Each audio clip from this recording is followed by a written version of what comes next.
developed this program last week, I built in a section on defining transparency, and as I was putting together this PowerPoint presentation yesterday, I was thinking, why the heck did I give myself that job? Because I don't know that I can answer the question. But I think, and the reason that is that when we talk about transparency and open government, there are so many different things that are going, there are so many opportunities, there are so many different types of tools that you can use in open government. People are interested in the topic for a very wide range of reasons, from wanting to stick it to the government to being really collaborative in their orientation. It's a lot of different things to a lot of different people, and for that reason, I think that's one of the reasons why we struggle with the concept. Now, our goal in organizing this summit is to start sharing some examples from other communities who are practicing the type of openness that we can aspire to. So that's what we're going to go through today, and that we'll be developing in the breakout sessions tomorrow.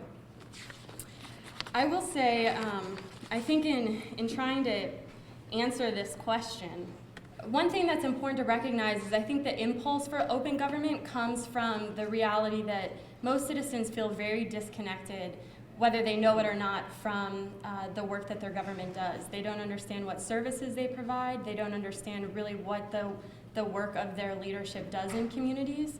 And the call for openness is really a call to start bridging that divide. I think there's two themes that come up a lot. First, an interest in knowing what your government is actually doing. So knowing the details of processes. So be it procurement, for example, which was something that got us into a lot of dysfunction in that system, is what was largely a problem with our past leaders. We want to understand that system is working well now. And so having a more intimate knowledge of the process of procurement as citizens allows us to hold our government accountable. On the other hand, there's work that the government does that I think we don't want to know. What we want to know is that there are capable people doing it. And so that's more an issue of trust than simply just opening up the process to people. We want to open up the people to people, if that makes sense. And then the last thing I want to say on this kind of overarching piece is, so I went to the third of County Executive Fitzgerald's town halls yesterday, and it was at the Natural History Museum. He's done 3, and I very much admired the interest in doing a town hall and the idea of taking it on the road so that it's in people's communities and people can have access in their neighborhoods to their elected officials. So I want to thank his team for coordinating those. There was a gentleman who made a comment at the town hall yesterday, and the first thing he started out with was, County Executive Fitzgerald, I want to thank you for the work that you're doing, and I want you to know, based on what I've seen here today, that I'm very comfortable with you leading our county. And it was a very humble compliment, I thought, but I think that feedback speaks very specifically to what we're trying to accomplish. And as much as it's about opening data and changing the technology that we're using, a lot of this is about what can we do to help people build some faith in the leadership that happens in our community, and how can we develop a system that makes people feel like those safeguards in place if their leadership goes astray. So it's just something to think about.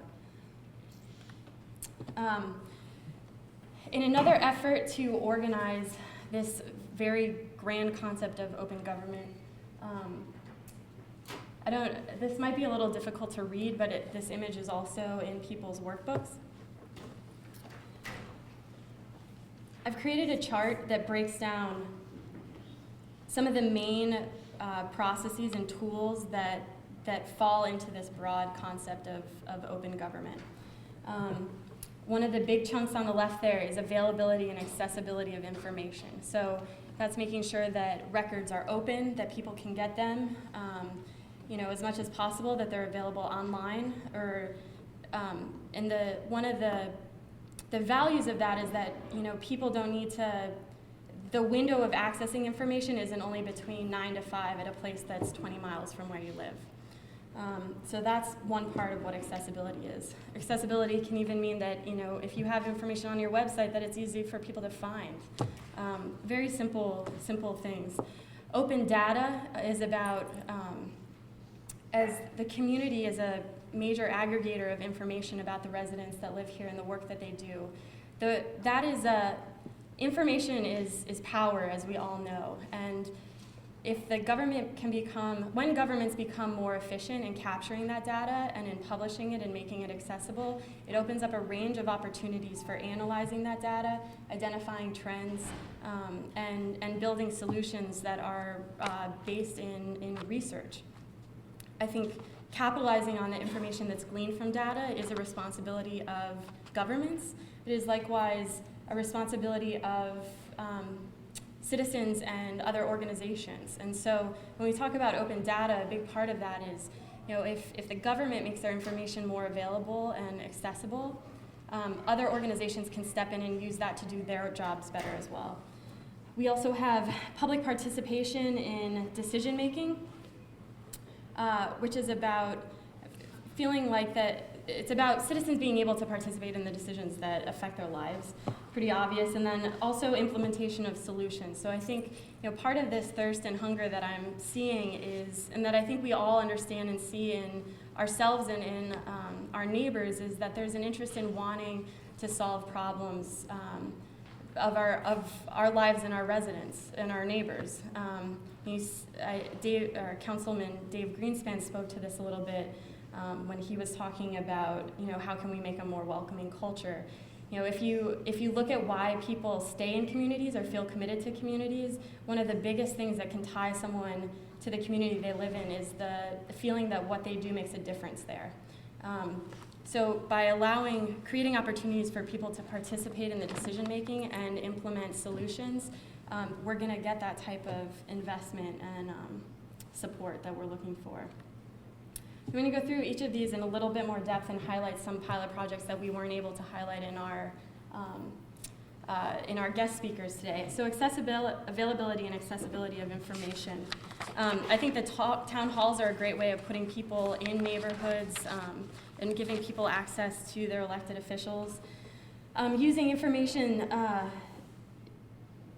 making sure that the language that's used to describe them is stuff that people can actually read. Defining acronyms, having a cheat sheet of words on websites when material is presented. For example, we use procurement for one of our breakout groups. To be quite honest, I didn't know entirely what that meant when I started that, when I first discovered the term, and I'm certainly not the only one. So that's one opportunity that we could use to define and make the work that government does a little more penetrable. Visuals of data, there's a lot that you can do to turn information that's in a spreadsheet into a pie chart. And it's amazing how much more penetrable that makes that information.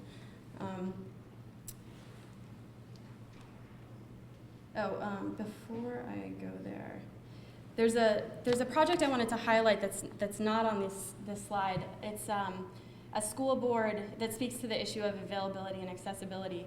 There's a school board in Albemarle County, Virginia, that was having kind of chronic issues with the public second-guessing their budget decisions. And they decided to use a technology that allowed them to send out calls in a massive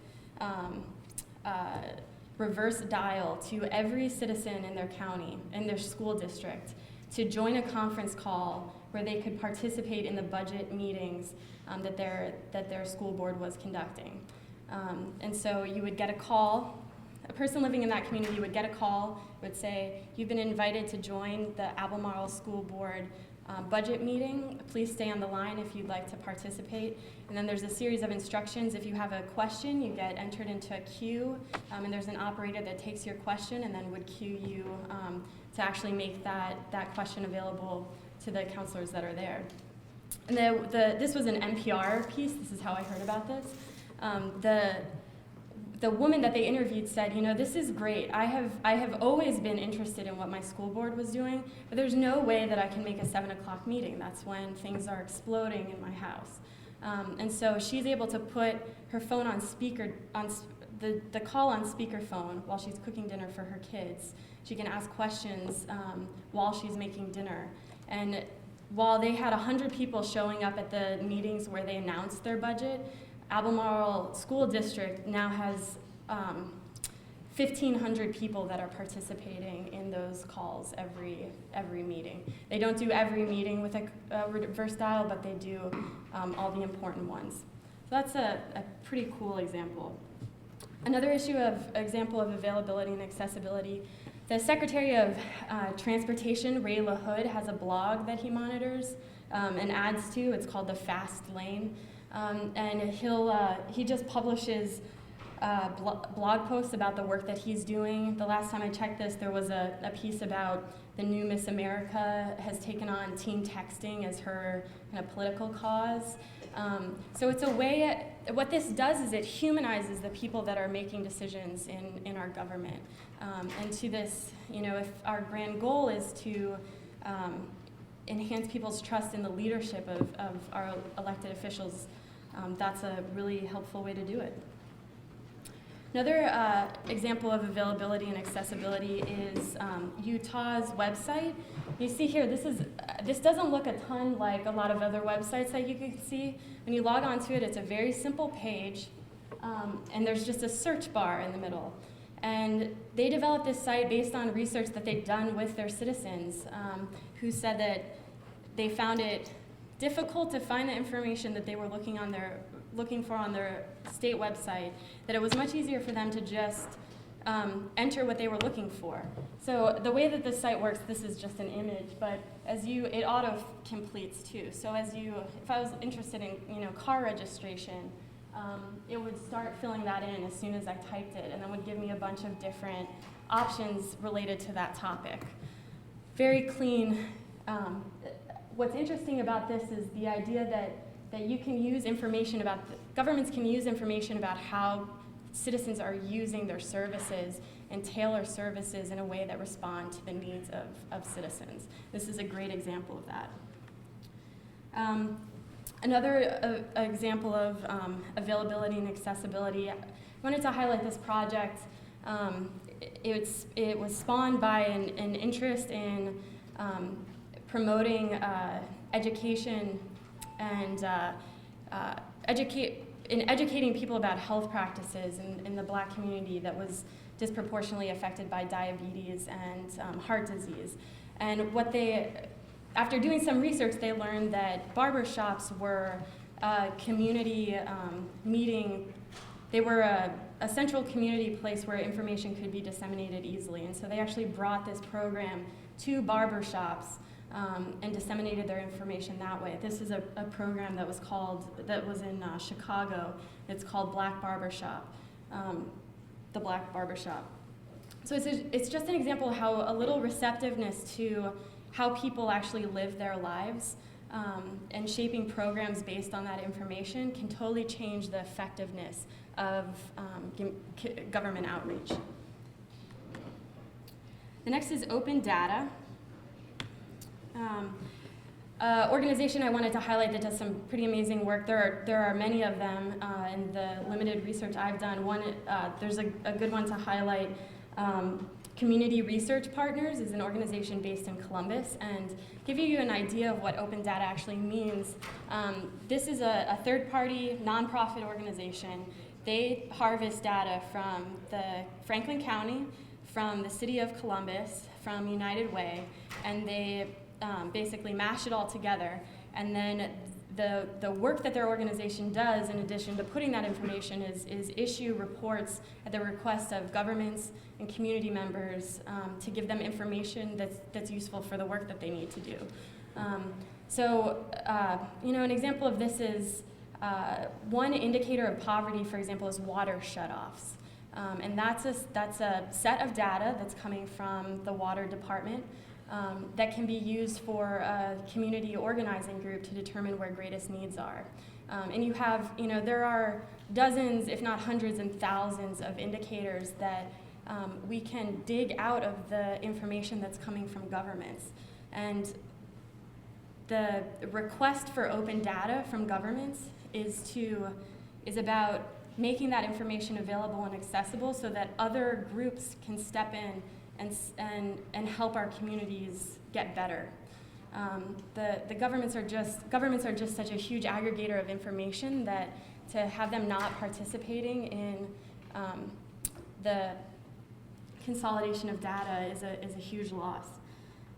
We're going to skip these other examples right now. Implementation of solutions.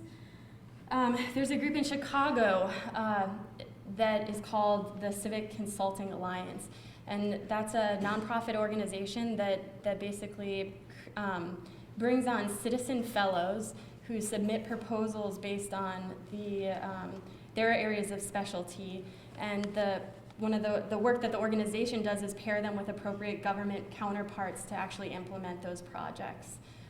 And so it's, what I think is special about this project is that it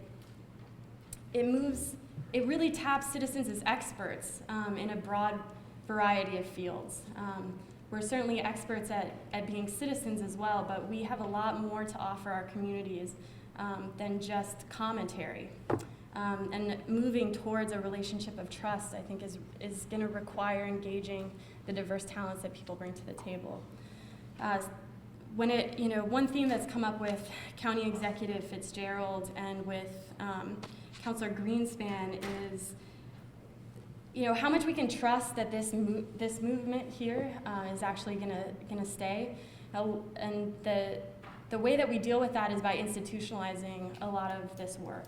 One way we can do that is talk about not writing out acronyms. CVOs is a term for a Chief Volunteer Officer. Several county, if not dozens of county governments have implemented this position. And it's basically someone that works at a senior level within the administration to identify volunteer opportunities across government agencies and plug people into those jobs. So one example is, guardian ad litems. That's a role that volunteers can do, and also like victim counselors or victim advocates. The budgets for those programs are very large, and you can significantly reduce the cost of some of those human service services by incorporating volunteers. And then the last is decision making.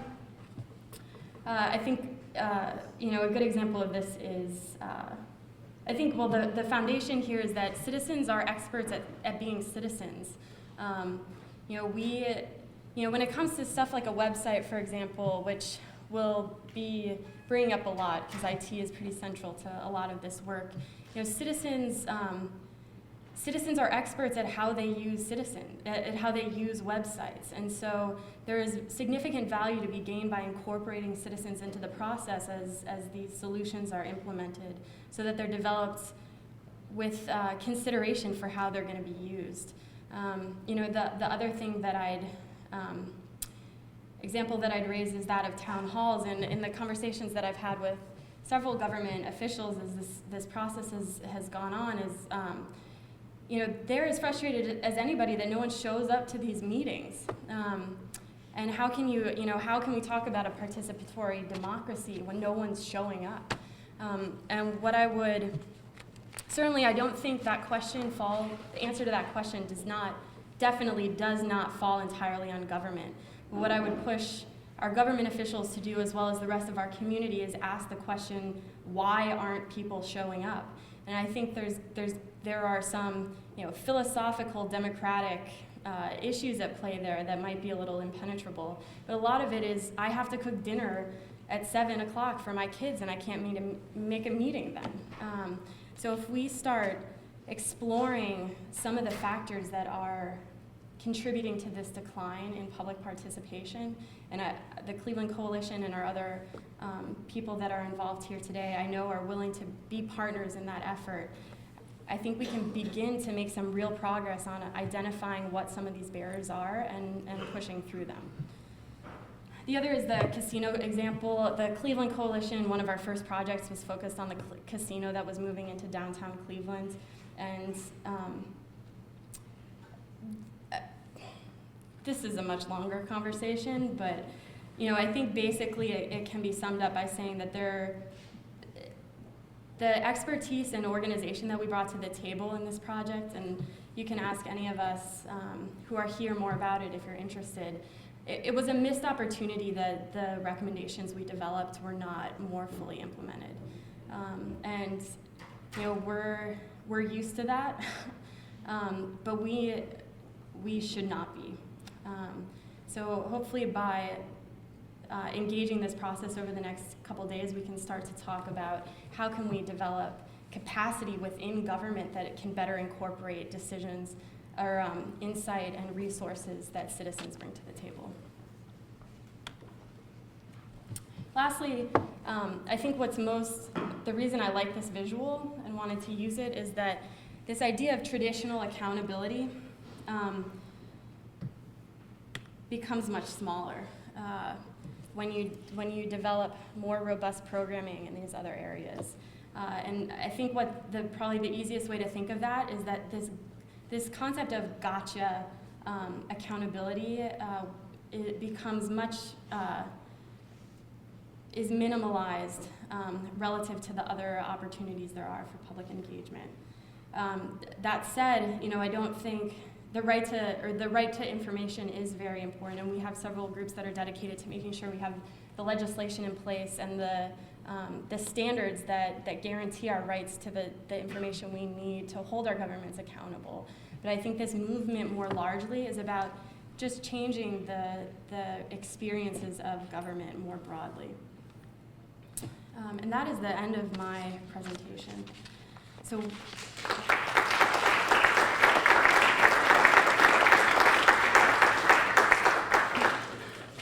We're going to move right along.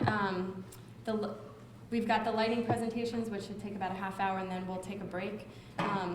The lighting presentations, we'll be starting with Jason Russell. You want to come down here, Jason? Who works for an organization called Civic Commons. So, like Beth mentioned, my name is Jason Russell, and I work for a firm called the Civic Commons. And we've been talking about transparency, providing access, and accessibility. I'm here to talk about how we are actually doing that out in the community in Northeast Ohio. So again, our tagline here is turning talk into action. So what is the Civic Commons? Just quickly explain. We're a nonprofit organization, and we're a civic engagement utility.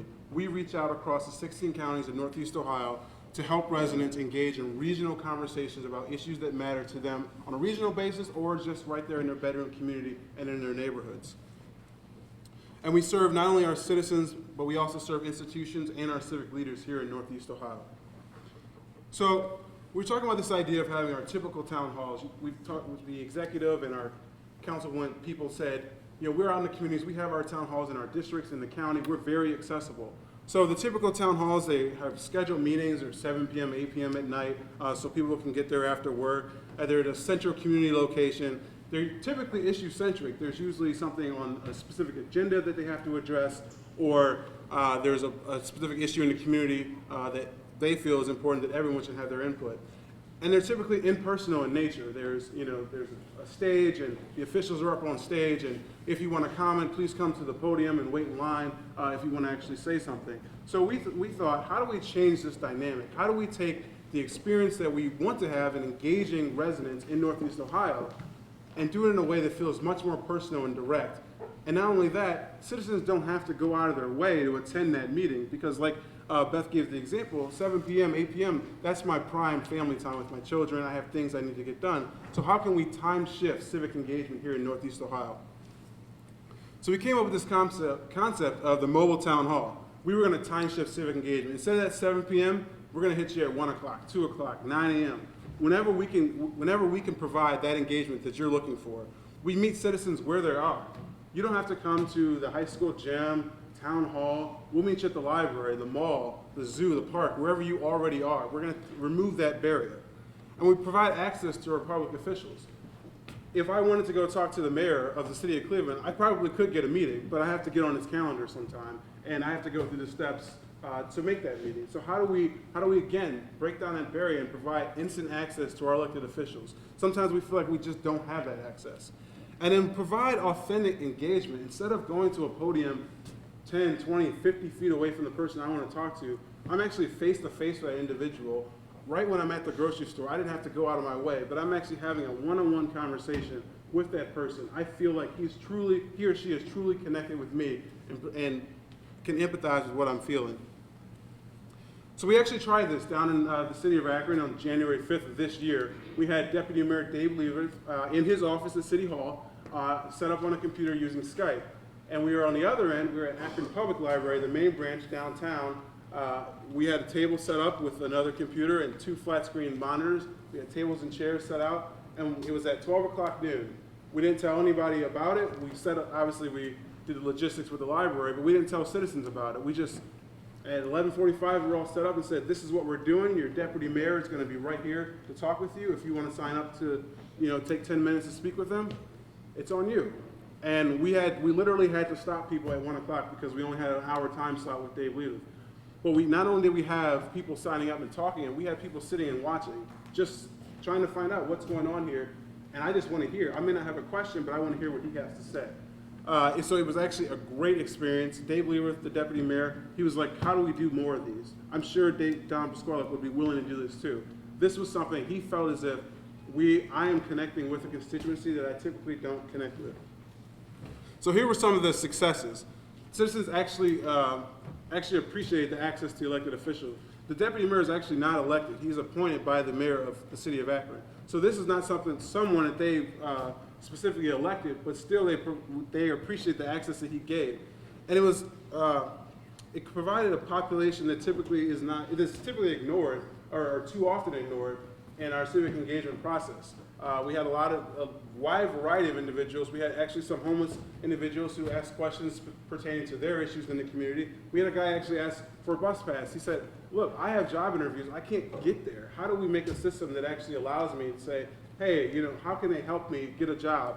And to provide face-to-face genuine engagement. It was gone from the days of, like I said, being at a podium and not feeling as if that person that I'm talking to is actually paying attention, but rather I'm face-to-face on a computer screen with someone who's listening to my concerns and addressing them. And some of the things that we learned actually was we needed to provide some type of services on site, because there were a couple of individuals who literally, Dave Leaworth was able to provide a solution, but it would have been nice to hand them the pamphlet to the organization that he referred them to, or an agency that provided overarching social services that could say, hey, we understand your problem, this is what we can do for you. And then finally, we wanted to, the other things we learned was that the questions, again, tended to be personal in nature. So it wasn't just, I believe generally the school board needs to do ... It was, I want to learn more about a specific issue that the city of Akron is doing. One of them was like the wireless internet project they were doing. So it was very much a personal engagement process that, again, met people where they were. It wasn't some strenuous process where I got to catch a bus or I need to go fight traffic to go to that 7 o'clock meeting. So what's the future of town halls? This was just a start. How do we expand this? How do we make this better? How do we include more communities in Northeast Ohio? How do we make this something that an individual organization's not just doing, but it becomes commonplace across Northeast Ohio? Municipalities are doing this on their own. So we want to do that. We want to host at additional sites in Northeast Ohio. We also thought about streaming the events online. Once we presented this online on our website, civicommons.com, everyone was like, this is great. How come I didn't know this was going on? Was there a way that I could have watched this from my computer or my desk at work? How could I have gotten involved in this?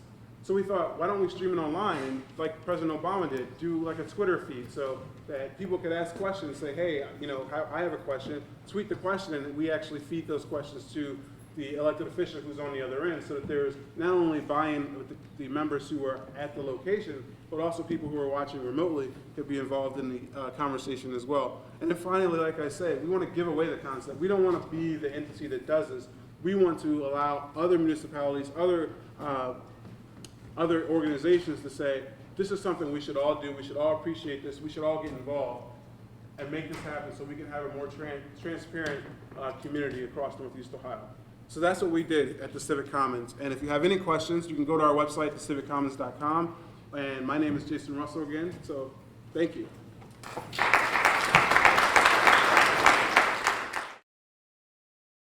Our next speaker is Mary Denahan, who will be speaking about how the Child Support Enforcement Agency is using social media to do their work. With 50% of marriages ending in divorce and 60% of all children being born in Cuyahoga County to single moms, you probably know someone who is involved in our child support agency. Right now, we have 143,000 cases, and it covers about 470,000 people in Cuyahoga County, men, women, and children. So we do have a base out there. And also, what we know is that most of our cases, over 70%, are not public assistance involved. Even though we are a government agency, people like to think of government as helping the poor. Actually, we help many citizens at child support and of all economic and social backgrounds. So we knew that we had an audience out there for what we wanted to accomplish. And you should know, child support has been on the forefront of taking advantage of technology. We were the first county human service agency to have a website. We were the first county human service agency to have a Facebook site. So we have been taking advantage of all that technology. And I do have to say, because I see Jeff sitting here, the folks at ISC are outstanding, and all of this that I am talking about, I could not do without them. They make our agency look very good. The other thing that you should know is that most people don't like child support.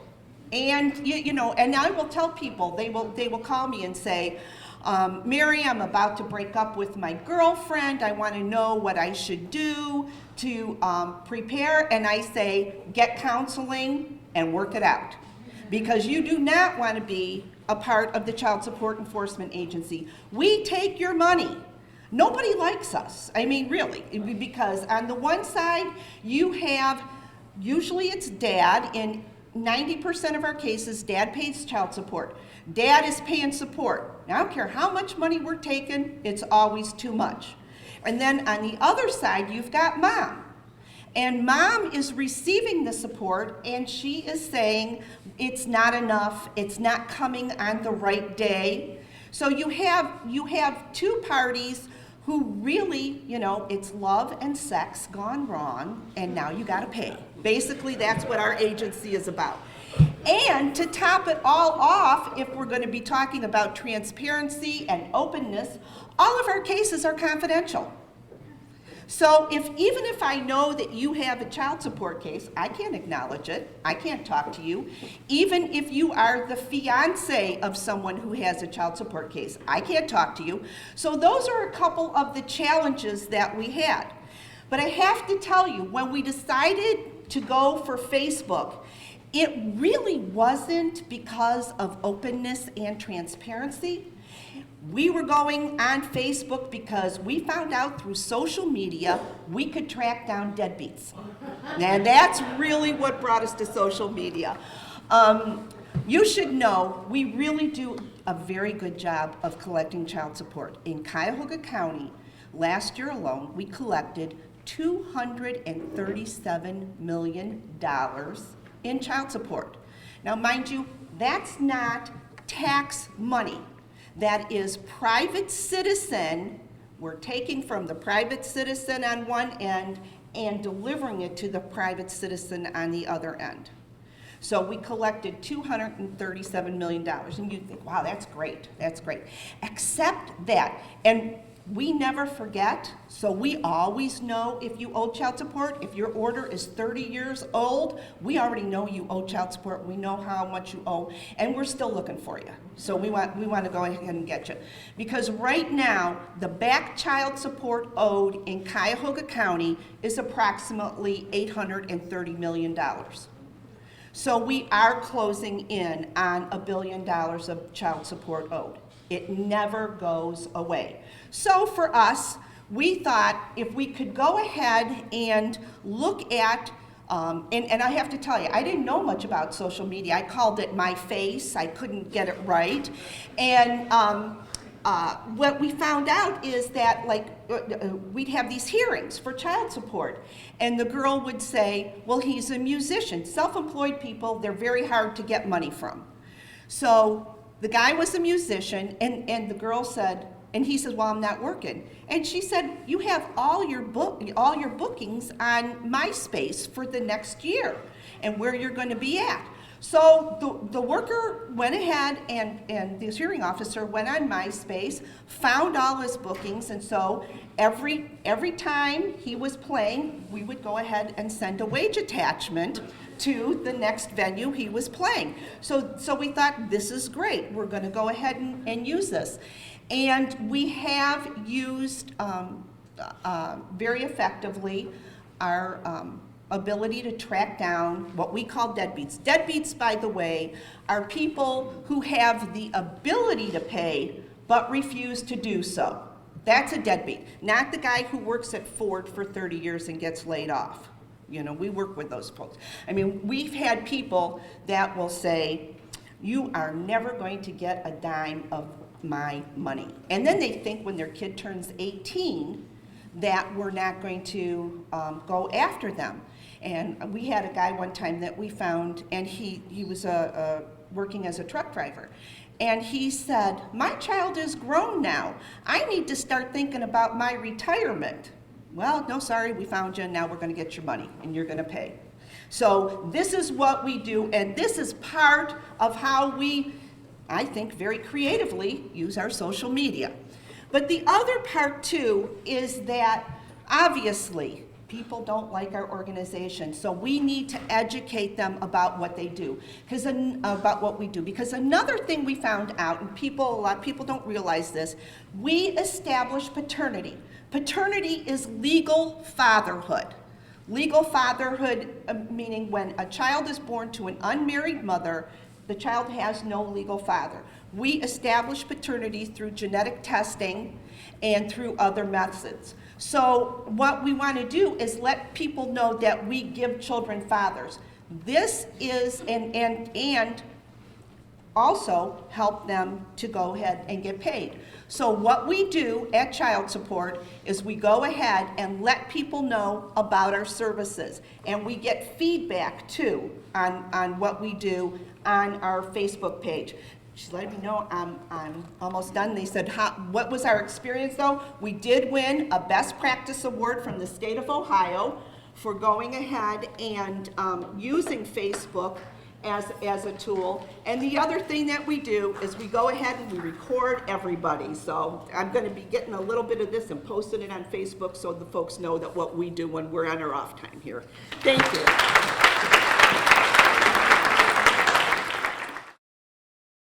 So the next presentation will be April Hirsch, who will be talking about NeoCanDo, which is a really exciting project here in our region. Hi, I'm here from the Center on Urban Poverty and Community Development. We're part of the Mendel School of Applied Social Sciences at Case Western Reserve University. And I'm very serious about my 5-minute time limit. So if you do have a question, do feel free to contact me later. So NeoCanDo is one of our major projects at the Center on Urban Poverty. And what is NeoCanDo? That's something that we're going to go through.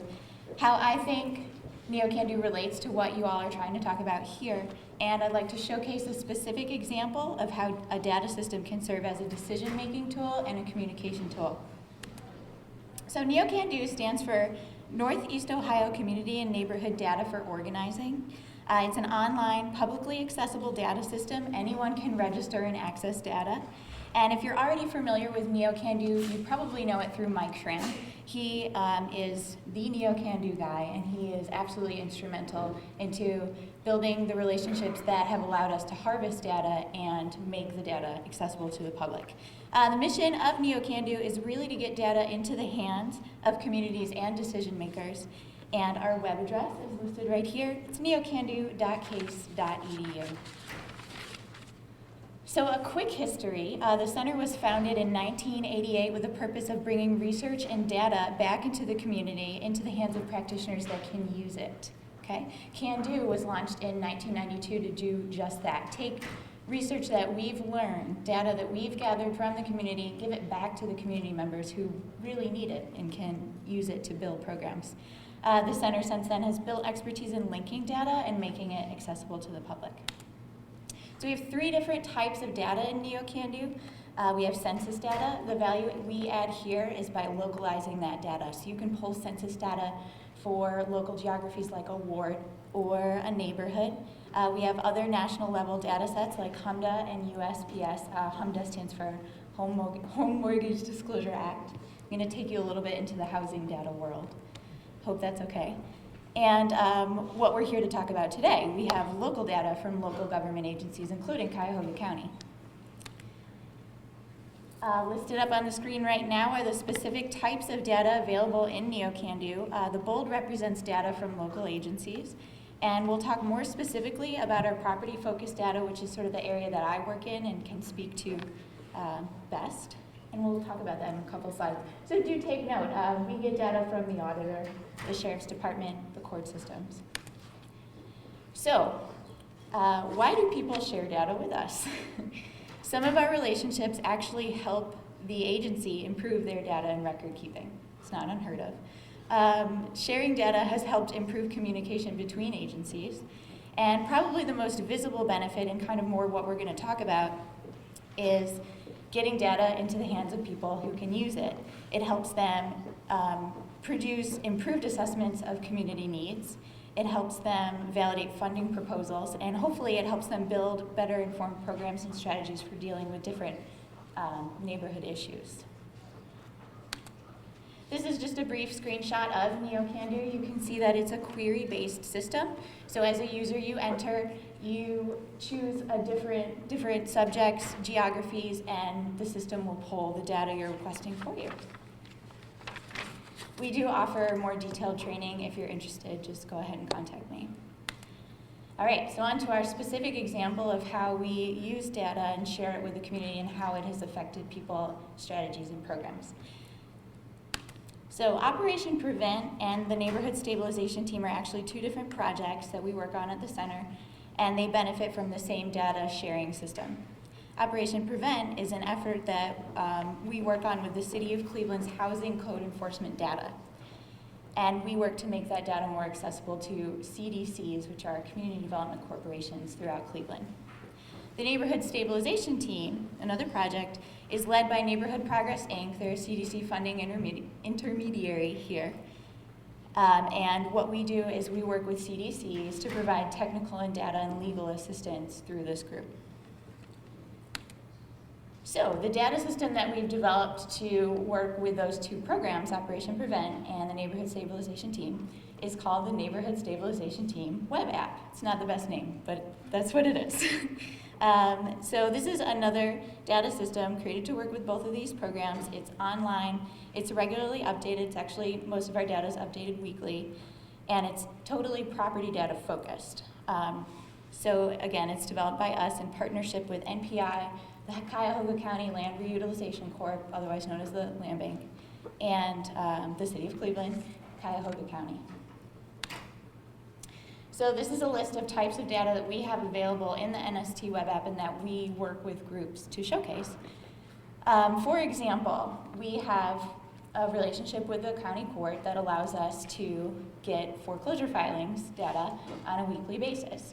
So every week, our partners can log into our website, our CDC partners, and they can see in their neighborhood where new foreclosure filings have been filed, and maybe check on those houses and check on those owners and see what's going on. So this data system actually also allows for users to enter data. So with the code enforcement partnership, our CDC partners are entering information into the system about their housing code enforcement activities. The benefits here are that having CDCs take on some of this enforcement work frees up the City of Cleveland's Department of Building and Housing to take on more issues, more serious issues. And the CDCs are our eyes and ears on the ground, so they're more in touch with people and can really get to the root of the problem more quickly than a city department. This is a quick screen capture of the NST web app. As you can see, the top is listed all of our different types of data, like I listed out before. And you can see that everything is parcel-based. This is just a brief example of a map that we generate from all of that data that we use to work with our community development partners through the neighborhood stabilization team. So we help them to visualize the data, and that helps them to strategize around what they need to do in their neighborhood next. This is my contact information if you ever have any other questions. I know it's a lot to handle in 5 minutes. That's me, April Hirsch at case.edu. And please do check out NeoCanDo. Thanks.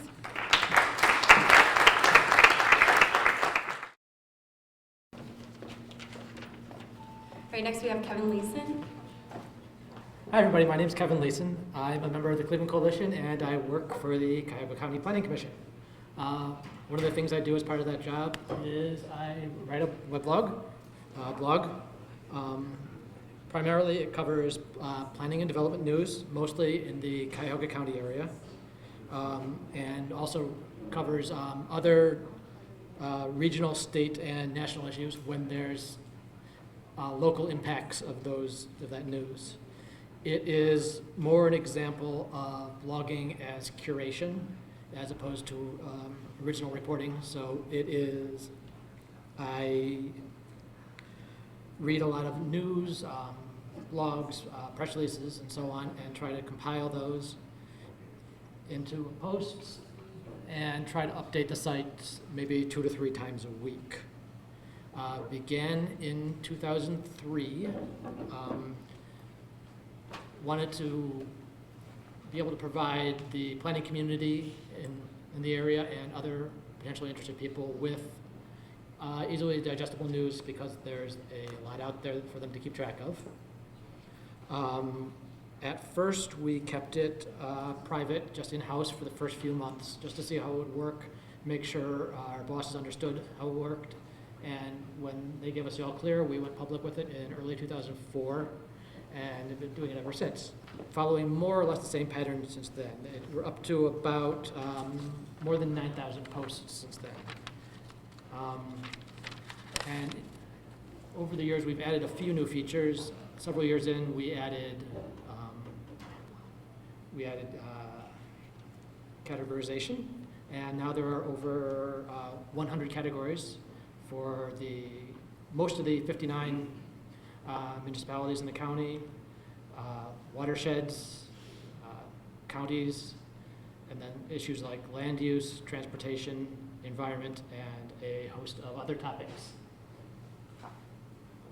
A couple years ago, we also added tags for more detailed, more specific projects, so we could refer to places, organizations, people, projects, and there are more than 1,000 of those now.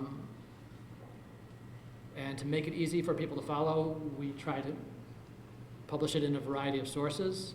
So in addition to the web, there's RSS for your feed reader of choice. It has its own Twitter account. And there's an email option so you can receive just a daily digest of the posts. If you have any ideas, suggestions, questions, I'm happy to talk to you about them. It's not a very imaginative name for a blog, so if you have a better name, I'm happy to hear one. And we're also on Twitter and Facebook. And that's it. Thanks.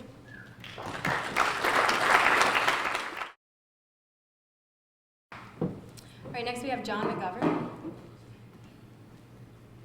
Thank you very much. Jason, I've got my own timer up here I'm using. Will be on time. Hello, everyone. My name is John McGovern. I serve on the Citizens Advisory Board of RTA, that's the Regional Transit Authority. And today, I'm going to talk very briefly, in about 4 minutes and 30 seconds, a case for open data in transit. If I fail to convey these points to you, which I may, here's the place to go, and I'm not kidding. You watch this video, and you will understand why this is such a crucial issue to the future of transportation in this county. So, actually, what I'm telling you to do, makes it a lot easier on me. Write this down and watch it, please. It's critical. It'll take you 7 minutes. All right. Hey, look at that, some words. You folks can all read, I presume, so I will let you read that. This is a quote from Mr. Tim O'Reilly. He was a huge kind of a magnet of sorts of open source. And the idea here is that right now... What is open source? Hey, what is open source? Jeff Schuler, you want to answer that question? Yeah, okay, pretty quick, okay. I'm not going to answer that question. I'm going to defer it. So the idea here really is that right now, well, we have no idea where any RTA buses are. All we have is schedule data, right? We want to know, if we knew where buses were, we wouldn't have to wait for buses anymore, which is one of the biggest problems with this system. So the idea is to get all that information out there into, things like these little devices, or into displays that could be in your favorite cafe, restaurants, theaters, and whatnot. The idea, though, is for it to be released in an open format. And what does that mean? It means it's a standard format, and someone creates a standard, or some conglomerate or consortium is a better word, creates that standard. It's released in a standard format, and it's released to the public for free. That's basically what an open format means in this context, right? Right now, that's not what RTA is going to do. RTA is going to make real-time available, and we've been pushing this through the Citizens Advisory Board for the past 9 months. They're going to do it, but they're going to do it in their own proprietary format, which means that basically you'll have one way to look at it, and that's it. If you don't like it, too bad. That's the current plan. So if you want to see it released in an open format, which we all do, because it really creates an incredible amount of opportunities for entrepreneurs out there, and means that we can see this data in a wide variety of places, a wide variety of formats, then they have to hear from you, because right now, that's not what they want to do. So when I move along here, what's my next slide? Oh, right, look at that. I can't read it. Maybe you can. Sorry about that. It's bad screen capture technology. All this is, folks, is this is the general transit feed specification. That's a format that was created by Portland TriMet and Google to standardize how we capture transit data. And this is all schedule-based data. Who here has used Google Transit before? Okay, really nice tool, right? Really nice tool, because all these transit agencies are releasing their data in this standard GTFS format, so that anybody, basically, that uses this format can create an application, whether it be on your mobile phone, whether it be on a TV screen, whether it be on a giant screen that you'd see on the Euclid corridor. It's the same format everywhere, and that's the whole idea behind this. And so you can see kind of all these different fields that you'd have to populate to create this open format. And that's the same thing that we'd want to see for a real-time system. This is the format that RTA is moving forward with. It is proprietary. It is owned by a company called Trapeze. They're a big player. That's kind of the funny thing. In transit, there's been very little innovation for about, I don't know, maybe 30 years or so. You've got a lot of kind of big conglomerates. This company, Trapeze, was just sold to Xerox, so I imagine that this aspect of the company probably isn't going to be too important anymore, but we'll probably see less and less development. This is what the system's going to look like. This is going to place with Pace in Chicago, which is the suburban bus service in Chicago. This is the only way to get the data, the only way to get the information, rather. There's no way to get that stuff behind, because they're not releasing it in an open format. We want to see it released in an open format. I keep saying that. So this is just a compilation of images that when you release it in an open format, and remember what I told you at the beginning, watch the video. It's far better than my talk here. 5 minutes is up. Yeah, all right, I'll end on that note. The contact, if you're gonna write to RTA, write directly to Joe Calabrese. He will be responsive to you. The folks that are running this program will not be responsive because they don't think it's of any importance, unfortunately. So write directly to Joe Calabrese. I'm happy to give you his address, and he will be receptive to hearing it. And cityGoRound.org is a site that tracks which transit systems are releasing their data in an open format and which ones are not. So it's a very useful site. The site that someone was referencing, sorry, now this watch this movie. Watch this movie. Watch this movie. If you don't do anything else today, which you will, of course, watch this movie. Thank you. All right, next we're going to have Lee Fisher, who will be speaking out, who is working for CEOs for Cities as their executive director, and will be doing a demonstration about a program called Change by Us. John McGovern is a hard act to follow, and I did not bring my own timer, and the reason for that is that I've been speaking for 30 years and have never, ever spoken in 5 minutes or less. So this will be a first in the history of my career. But I am going to, totally applause, yeah. But I am going to ask Jason Bristol if you allow me just to do one story and not count towards the 5 minutes. Okay, but the presentation will be very short, okay? I'm basically going to show John McGovern. That's all I'm going to do. Okay. 30 years ago, I was given my first speech. I was a nervous wreck. I was late to the University Heights Democratic Board Club meeting. It was set up with rows of chairs. I get there at about 8 o'clock. The meeting started at 7. Nobody in the room except for one man in the 8th row. I said, "Sir, where is everybody?" He said, "They left. You're late." I said, "You know, I'm embarrassed. I apologize, but I have never really given any public speech before. Would you mind if I just go up there and go through my notes and talk?" So I did, and I probably spoke for 15 minutes. He's sort of paying attention. At the end of my 15 minutes, I said, "Sir, I cannot thank you enough for listening to me. You're terrific. You're patient. I promise I'll be back here next month and I'll be on time." And he said, "Son, don't thank me. I'm the next speaker." So you don't know how happy I am that some of you are still here today. Okay. 8 weeks ago, I took the position of president and CEO of a national organization called CEOs for Cities. It's a national network of leaders from all sectors dedicated to focusing on making American cities more successful. We work with 45 cities around the country, focusing on talent, innovation, economic opportunity, and the quality of place. And as part of our economic opportunity initiative, we also focus on how do we focus on public engagement. So we have started something called Change by Us, and I should preface it by telling you that I think that the Civic Commons right here in Cleveland is one of the best things I've seen in the entire country.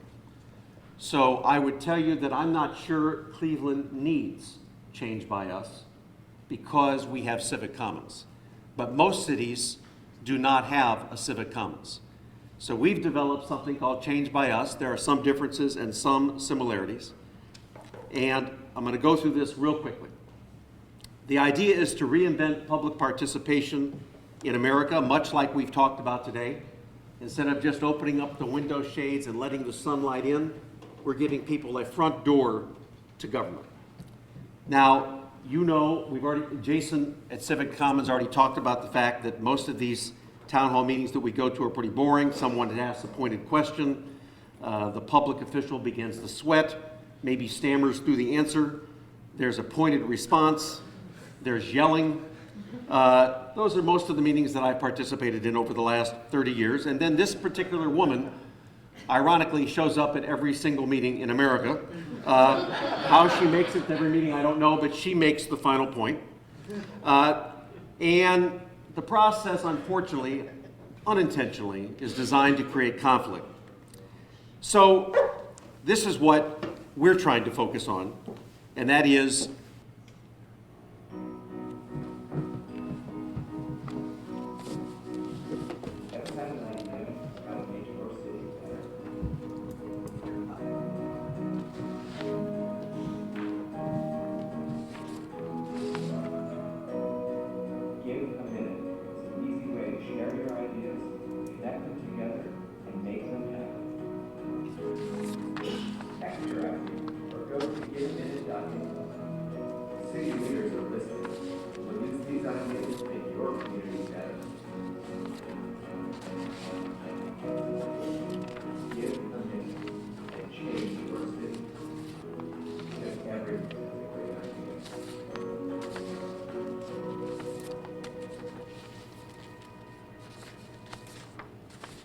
What you just saw was a pilot program that we started in Chicago and Memphis, and it was so popular that we decided to do the video twice. I have no idea what I'm doing up here.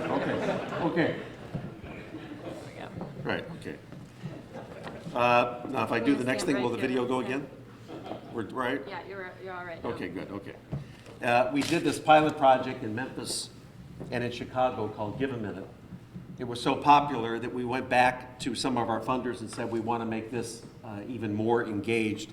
And now it's what's called Change by Us. And 2 weeks ago, we launched it in New York City with Mayor Bloomberg. New York City is the first city in the country to have this particular project in place. There's an entire team of the city focused almost full-time on working with the public as they engage on the website Change by Us with ideas for projects, ideas for solutions to specific issues, and as often as possible in real time, someone in the New York City government is getting back to people. It's an experiment. We're going to launch it also in the next few weeks in San Jose, in San Antonio, and in Seattle. And we're going to be going around the country, but we're also going to be careful that when we go to a city like Cleveland that has Civic Commons, we're going to suggest that unless you see something here that you think is entirely different, go with what you got. Because as I said earlier, Civic Commons is one of the best. What are we doing here? I have no idea what I'm doing. So this is what Mayor Bloomberg said at the press conference. Change by Us is simply the idea that any one of the city's residents can come up with a great idea and improve our city's future. And by working together, we can turn these great ideas into action and see the results for our communities and neighborhoods. Obviously, I haven't given you a lot of detail, but what I did give to Beth is a handout that will be made available to all of you with a little bit more detail about how Change by Us works. You also can go to a website, which is changebyus.org, and you'll be able to watch what is happening in New York in real time. Thank you, and I think I did less than 5 minutes if you don't count the story. Thanks.